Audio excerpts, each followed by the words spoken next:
Cristiano Ronaldo নিজেকে যে উচ্চতায় নিয়ে গেছেন সেরকম হওয়ার বাসনা কোনো ফুটবলারের নেই। হয়তো সংখ্যাটা কম হবে না, কিন্তু তার জন্য প্রয়োজনীয় পরিশ্রমটুকু করতে বাধে অনেকের। এটাকে সাফল্য পাওয়ার অন্তরা হিসাবে দেখছেন আল নাসরের পর্তুগিজ ফুটবলার।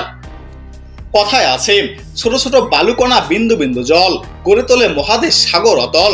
রোনালদোর ছোট ছোট বিষয়গুলোকে বড় দেখেছেন, একটু একটু করে তাই কাজ করেছেন অনেক গুরুত্বপূর্ণ।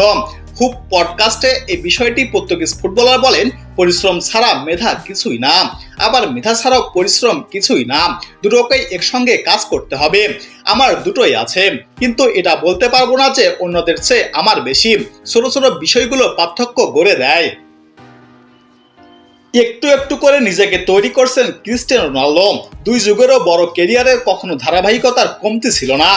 রোনালদো নিজেকে সবসময় অত্যন্ত ফিট রেখেছেন। খেলার ঝাঁজ, চালবাহানা, হালবাল এসব কখনো বুঝতেই পারেননি তার বয়সটা 39 পেরিয়ে গেছে। এর পেছনেও অক্লান্ত পরিশ্রম আছে ক্রিস্টিয়ানো রোনালদোর। ভালো না লাগলেও সেগুলো করে যেতে ইচ্ছে হয় তাকে। রোনালদো বলেন, আমি মাঝে মাঝেই মনের বিরুদ্ধে যুদ্ধ করি। আমরা সবাই তো মানুষ। হ্যাঁ, প্রতিদিন জিমে যেতে আমার ভালো লাগে না, কারোরই লাগবে না, কিন্তু লাগাতে হবে।